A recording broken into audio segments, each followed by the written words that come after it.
வீட்டு பிள்ளைகள் இங்கே குப்பை பொறுக்கிக் கொண்டிருக்கின்றார்கள். நாம் கவனமற்று கடமையை மறந்து நாம் அங்கங்கே விசிறி எறிந்ததை செய்ய வேண்டும்.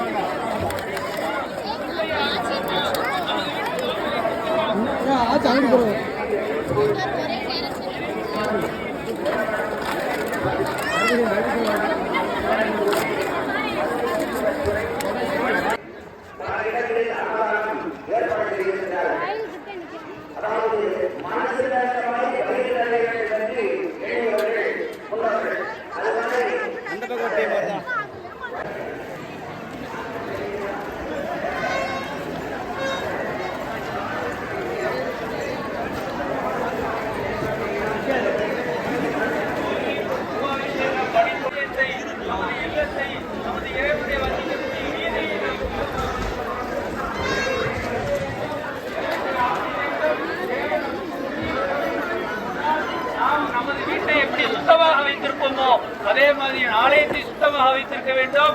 ஆலயத்தை சுற்றி உள்ள வீதிகளை நாம் சுத்தமாக வைத்திருக்க வேண்டும். நாம் வீட்டை சுத்தமாக வைத்திருப்போம் அல்லவா, நாம் வீதியை நாம் வாழக்கூடிய சாக்கை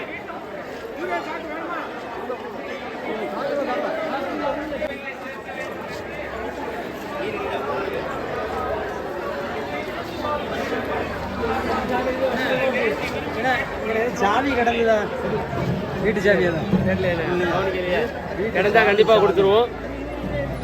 வீட்டு சாவி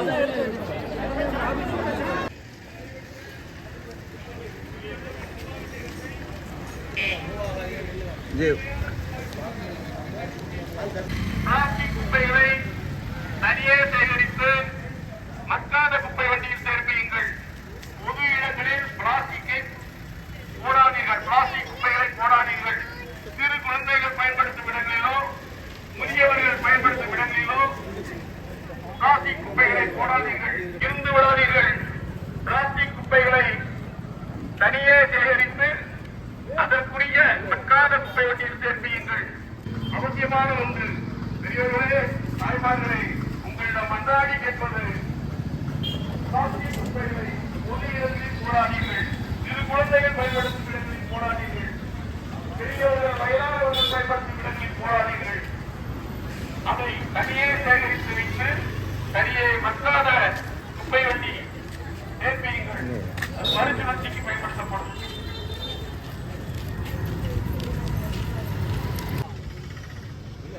பிளாஸ்டிக் குப்பையினுடைய தீமைகளை உணர்ந்து பிளாஸ்டிக் குப்பைகளை தனியே சேகரித்து மக்காத குப்பை வண்டியில் சேர்ப்பீங்கள். போடாதீர்கள். ஆலயத்தை பாதுகாக்க வேண்டியது நமது கடமை. இறைவன் குடியிருக்கும் ஆலயத்தில், நமது ஊரில், நமது கோயிலில் கும்பாபிஷேகம் குப்பையில்லாத கும்பாபிஷேகமாக சீரோடும் சிறப்போடு கொண்டாடப்பட்டு வருகிறது. இதற்காக சுற்றுச்சூழல் இயக்கமும் தன்னார்வலர்களும் சமூக ஆர்வலர்களும் கூடி ஒருங்கிணைந்து செயல்பட்டு வந்து கொண்டிருக்கின்றோம். தாய்மார்களே, உங்களிடம் மன்றாடி கேட்பது, நீங்கள் எல்லாம் பிளாஸ்டிக் பயன்பாட்டை குறைத்துக் கொள்ளுங்கள். பிளாஸ்டிக் குப்பைகளை தவிர்த்திடுங்கள். பிளாஸ்டிக் குப்பைகளை சேகரித்து அதை தனியே சேகரித்து மக்காத குப்பை வண்டியில் சேர்ப்பியுங்கள். மழைவளம் திறக்க வேண்டுமானால் மண்வளம் திறக்க வேண்டும். மண்வளம் திறக்க வேண்டுமானால் மக்காத குப்பை மறுசுழற்சி செய்யப்பட வேண்டும். ஆகவே விழிப்போடும் எழுச்சியோடும் நம்மை நாமே பேசுவதோடு மட்டுமல்லாமல் நமது சமுதாயத்தையும் நமது வருங்கால தலைமுறைகளையும் மனமகிழ்வோடும் மன நிறைவோடும் வாழும் விதமாக பிளாஸ்டிக் குப்பைகளை தவிர்ப்போம். பிளாஸ்டிக் பயன்பாட்டை தவிர்ப்போம். பிளாஸ்டிக் குப்பைகளை புதியங்களில் போடுவதை சமுதாயம் ஆரோக்கியமான சமுதாயமாக அமைய வேண்டுமானால் பிளாஸ்டிக் குப்பைகளை சூழலை பாதுகாப்போமானால் சுகாதாரமான வாழ்வு கிடைக்கும். சுகாதாரமான வாழ்வு கிடைத்தால் ஆரோக்கியமான வாழ்க்கை கிடைக்கும். ஆரோக்கியமான அனைவரையும் பணிந்து வேண்டுகிறோம். நீங்கள் பணியை மனதில் ஏற்றுக்கொண்டு உங்கள் இல்லங்களில் பிளாஸ்டிக் பயன்பாட்டை குறைத்துக் கொள்ளுங்கள். பிளாஸ்டிக் குப்பைகளை தனியே சேகரித்து மக்காத குப்பை வண்டியில் சேர்ப்பீர்கள். அதன் மூலம் உங்கள் வாழ்வில் ஆரோக்கியமாக சொல்லப்படுவார்கள். கழிவுநீர் கால்வாயில் போடுவதால் ஏற்படக்கூடிய அபாயம் மிகப்பெரியது, பயங்கரமானது.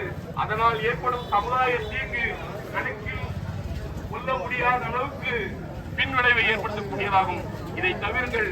பெரியோர்களே, உங்களிடம் மன்றாடி கேட்பது, பக்தர் மக்களே, ஆலயத்திற்கு வருகின்ற நாம் அனைவரும் ஆலயத்தில் இறைவனை வழிபடும் இதே நேரத்தில் நாமெல்லாம் ஓர் உறுதி எடுப்போம். நமது நலம் காக்க, நமது குடும்பத்தினருடைய நலம் காக்க, நமது வருங்கால தலைமுறையினர் நலம் காக்க பிளாஸ்டிக் குப்பைகளை பயன்படுத்துவதை குறைத்துக் கொள்வோம். பிளாஸ்டிக் பயன்பாட்டை தவிர்ப்போம். அதன் மூலம் சமுதாயத்திற்கு நாமும் பெரிய ஒரு ஆக்கத்திற்கான வாழ்க்கை மறுநலம் பெறும், நலம் பெறுவார்கள், சமுதாயம் நலம் பெறும். இந்த உறுதிமொழியை நாம் ஏற்றுக்கொண்டு நம்முடைய வாழ்க்கையில் கடைபிடிப்போம் என்று உங்களிடம் வேண்டுகிறோம். உங்களை நோக்கி வந்து கொண்டிருக்கின்ற தன்னார்வலர்கள் அங்காங்கே கிடக்கும் பிளாஸ்டிக் குப்பைகளை சேகரித்து வந்து கொண்டிருக்கிறார்கள். ஏனென்று கேட்டால் இவையெல்லாம் இறைவனும் செல்கிறார்கள். இங்கே பணியாற்றிக் கொண்டிருக்கின்ற 200க்கும் மேற்பட்ட தன்னார்வலர்களும் தனியே எந்த விதமான கும்பாபிஷேகத்தில் போய் சாமி தரிசனம் செய்வதை விட இவனுடைய அடியார்களாகிய பகவானினுடைய அடியார்களாகிய பொதுமக்கள் நலம் பெற வேண்டும் என்ற நல்ல எண்ணத்தோடு கும்பாபிஷேகத்தை நேரில் காண்பதை தவிர்த்து அவர்கள் சுகாதாரமான வாழ்விற்கு தொண்டருக்கு தொண்டனாக பணி செய்து கொண்டிருக்கின்றார்கள்.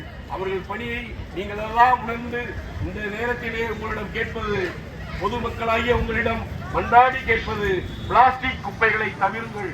பிளாஸ்டிக் மூலம் உயர்வான வாழ்க்கையை, உன்னதமான வாழ்க்கையை நாமும் பெறுவோம், நமது சமுதாயமும் பெற செய்வோம். இந்த தேசத்தின் ஒரு தலை சிறந்த குடிமகனாக, பாரத தேசத்தின் நலன் காக்கும் ஒரு நல்ல குடிமகனாக நாம் மாறுவோம் என்று உறுதிமொழி எடுத்து இந்த நன்னாளில் சபதமேற்போம் என்று கூறி இதை கேட்டுக்கொண்டிருக்கின்ற அனைத்து பெரியவர்களும், அனைத்து தாய்மார்களும், சகோதரர்களும், சகோதரிகளும், பெருமக்களும் மனமாற்றம் பெற்று இறைவனுடைய அருளை பெற்று செல்லுமாறு உங்களை மீண்டும் மீண்டும் வேண்டி கேட்டு, இந்த பகவானுடைய அருள் நம் அனைவருக்கும் நிச்சயமாக கிடைக்கும். இந்த நல்ல நாளில் இதை நாம் பயன்படுத்திக் கொள்ள வேண்டும் என்று உங்களிடம் மன்றாடி கேட்டுக் கொள்கின்றோம். இறைவன் அருள் நிச்சயமாக உண்டு. பிரதிபலன் எதிர்பாராத, சுயநலம் இல்லாத ஒரு செய்கைக்கு இறைவன் அருள் எப்போதும் துணை இருக்கும் என்பதை இந்துக்கள் உணர்ந்தவர்கள், தர்மத்தின் வழியில் நடப்பவர்கள் உணர்ந்தவர்கள். ஆகவே பெரியோர்களே, தாய்மார்களே, இந்த நன்னாளில், இந்த நல்ல நாளில் சுத்தமான கும்பாபிஷேகத்தை கொண்டாடி கொண்டிருக்கிற இந்த நல்ல வேளையில், தூய்மையான கும்பாபிஷேகத்தை கொண்டாடி கொண்டிருக்கிற இந்த நல்ல தருணத்தில் நாம் எல்லோரும் இறைவன் முன் ஒரு